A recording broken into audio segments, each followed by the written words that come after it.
Sa bayan ng Waka-Waka nakatira ang batang si Amboy.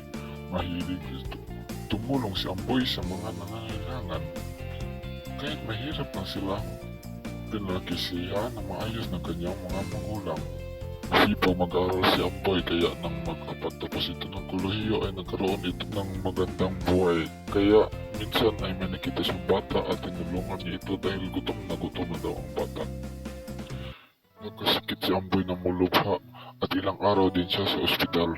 Lumaki ng lumaki ang bill nila sa ospital. Hanggang sa gumaling na si Amboy at hindi alam ng kanyang pamilya kung saan kukunin ang pambayad nito. Kaya nang pumunta sila sa billing section, ay paid na ito.